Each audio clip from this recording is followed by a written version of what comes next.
Next, I'm going to go through this real quick. AFC title game. NFC, Packers and Bucks. Bucks won 31-26. I picked the Packers. I thought I was going to win. Why they keep throwing it on fourth and short, on short yardage situations near the goal line all the time? I have no idea. You have a free Aaron Jones right there. Let him run at least one time. One time for the one time. Get you at least a little closer if you're going to throw it. Man, it's just Tom Brady. What can you fucking say? He's a GOAT. He's a GOAT, for real. In football, he's a GOAT. So, congrats to the Bucks. And, wow. They made it. So, we'll see who he got opposition. I picked Tom Brady throw a pick to start the game, and that was obviously wrong. It was a TD pass at time. So, I was horribly wrong. Will Devontae Adams score a TD in the first set? I picked no, and I was dead on right. No. Power completions, who get more, Brady or Rodgers? I picked Rodgers, and I was right. Thank God. Who had more receiving yards? Adams or Evans? Adams had 67. Well, Adams had 51, so I got that one right. Who will record more sacks? The Bucks D or the Packers? I picked the Packers for some reason, and I didn't pay attention to JPP in that son bitch. And the Bucks got more. And who will record more rushing yards this game? Everybody pick Aaron. A lot of people pick Aaron. Fournette had them high. What's a high with 55? Okay. I was a little surprised. Kansas City and Buffalo. Kansas City going back to the Super Bowl, trying to repeat again. So we have the most highly anticipated Super Bowl in probably NFL history. Tom Brady, the greatest quarterback of all time, 6 Super Bowl rings. 6 with the Patriots, and now on the new team with his logos, his initials, names. Tampa Bay Buccaneers with his old buddy Gronk and plethora of weapons versus Patrick Mahomes, the new wonder kid of the league. Already has a Super Bowl ring, already got MVP, trying to get a second one before this year ends. Oh my God. Oh my God. That's going to be a hell of a game, yo. 38, whew, man, that's going to be a hell of a game, yo. Real shit. But I picked the Chiefs. I'm glad I went back and picked the pick. I switched because I see Mahomes going to play. I was like, I'm switching this pick. I probably mentioned it last week. I switched it. Who was cool versus touchdown? I picked any other player. It was Dawson Knox. So I was right on that one. Bills are doing good in the first quarter, and they finally the Chiefs woke up and said, all right, y'all ready to turn up? And they turned up and just turned them out. So, yeah, there's that. Who said who had more who caught more passing yards? I said Patrick Mahomes. That was right on the money. He said, well, Tyreek Hill recorded 20 yards in the first half. A lot of people said yes, and that's what happened, and it was no. I got that one wrong. So, will Josh Allen, Patrick Mahomes recorded rushing touchdown? I said yes. None of them did. Pooh. Who will record more receptions? Kelsey or Diggs? I picked Kelsey. Was right on the money. And I didn't change the point totals from 56 to 65. I just kept that at 0 to 45. And the final points are 386 this whole weekend. So, very last scoring. Nice. So, we got the 2 best teams. I already brought down a matchup. Super Bowl Sunday, next Sunday, February 7th. Oh, my God, that was, had a lift. But, I'm going Kansas City. I'm leaning those down. Will the over kick off result in a touchback? Yes, it will, because people are lazy. Who will score the first TD? I'm going with Kelsey. He's going to score that first touchdown. Who will score the longest completion the first half? Patrick. Obviously, you got to hold Tyreek Hill. Will either team score in the last few minutes of the first half? Yes, they will. What will be the first song for about a weekend? I'm a star boy.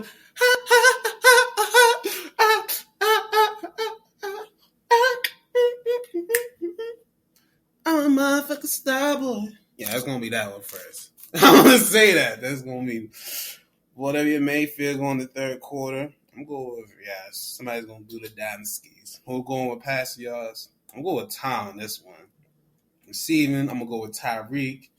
Receptions, I'm gonna go with Kelsey. guy was out of choice. We'll call him rushing yards. Clyde Edwards-Helaire, Leonard Fournette. I'm going to go Clyde Edwards-Helaire. Let me pick motherfucker name. Will Devin Wright record 10 tackles? No. That'd be crazy if he did, though. I'm going to go with 56-65 this time because I know it's going to be some scoring. And how many yards we record in this game? Total, I'm going to go with 1,000 yards. Just a stack.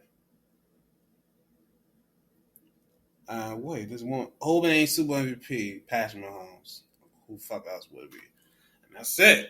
I'm going to go with this top 25 real quick, and I got this DTF that I have very dedicated to social media in some sorts. So a lot of moves and shaking. First of all, Matthew Stafford traded the Rams for Jared Goff for 2 future first-round picks and a third-round pick. So they freed Stafford. We got to get 2 more people freed, and we're good in the NFL. 2 people's names are Deshaun Watson, get that man out of Houston, and J.J. Watt, who won out of Houston. They won out of the same place. I prefer J.J. come to us, but that's a lot. That's a steep price. Deshaun, I want in San Fran or freaking anywhere outside of Houston.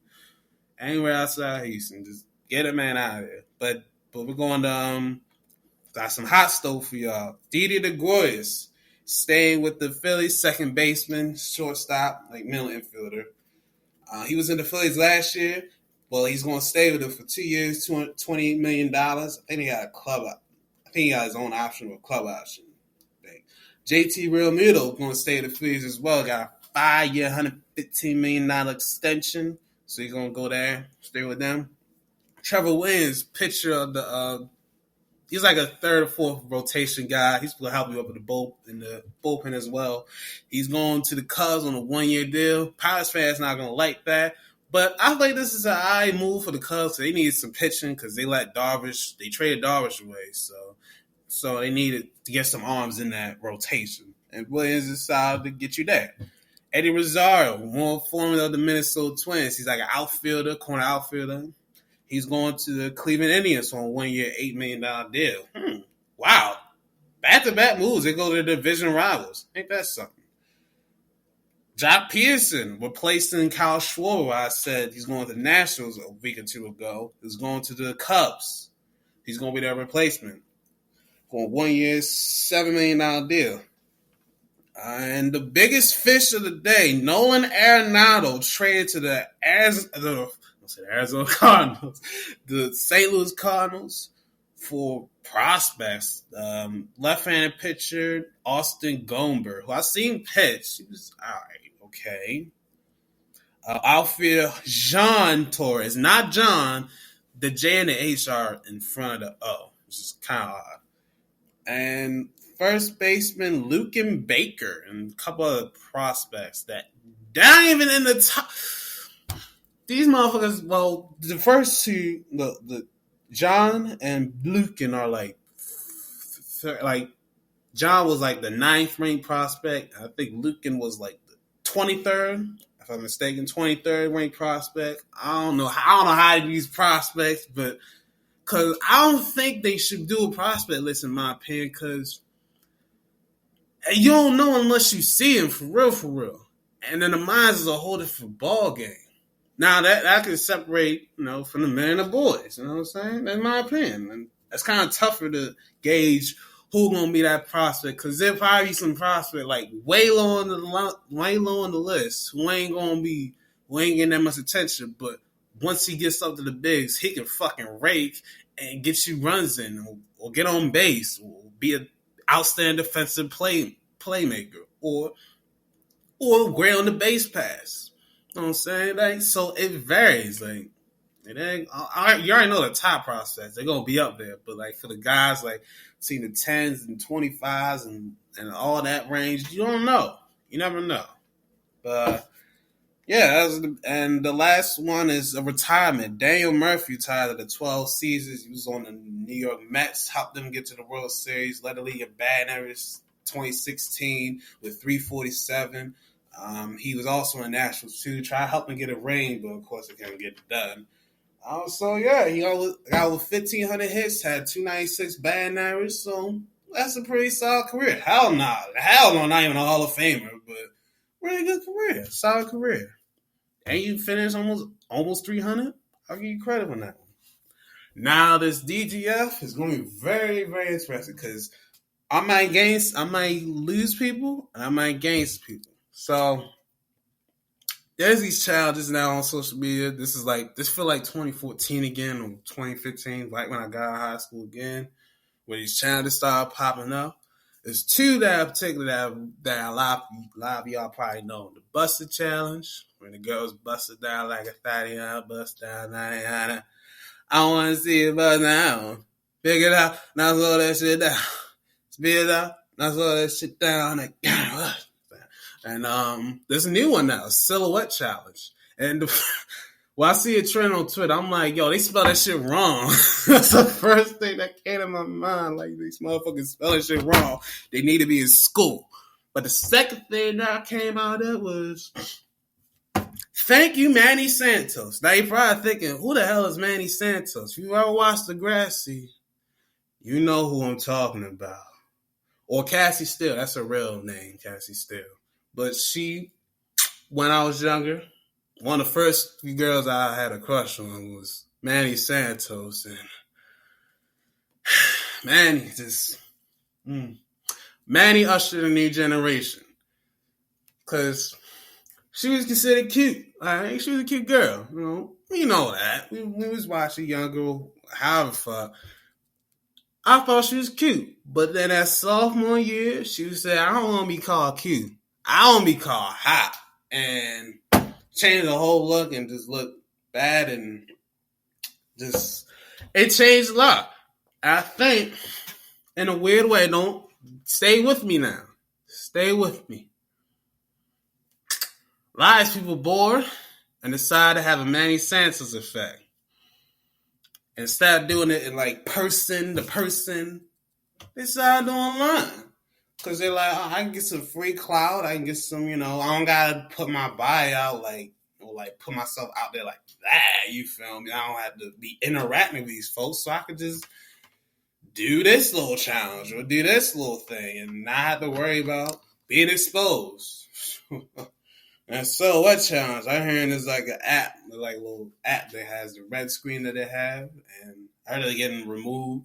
Some people remove it so they can see the actual behind the screen. So I don't know how I'm gonna participate in that one. I don't know.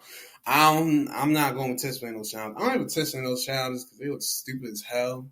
I'm like, this just looks stupid. It look goofy to me. It's like, okay, like, what are you trying to show off? Like, it's like sex is like probably the biggest thing promoted ever since it's quarantine. And it's so much, and it's like, damn,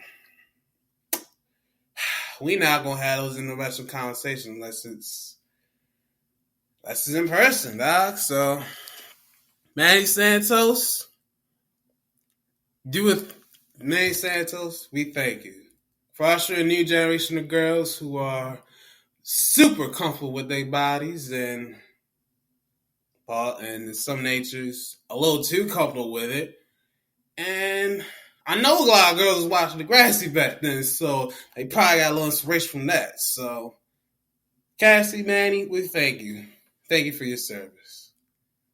Now, I didn't even name the episode of this show. This is the first time I've ever done that. And I want to say this was a graveyard Sunday. And I'm about to go to work right now. So it's about 9. I'm about to leave. And I just want to say thank you for listening to this crazy ass episode. It's probably like the weirdest one. And be well, stay safe. Don't get caught in those snowstorms. And I'll hear y'all again later this week. Because we got some shit to talk about. I'm going to see y'all later.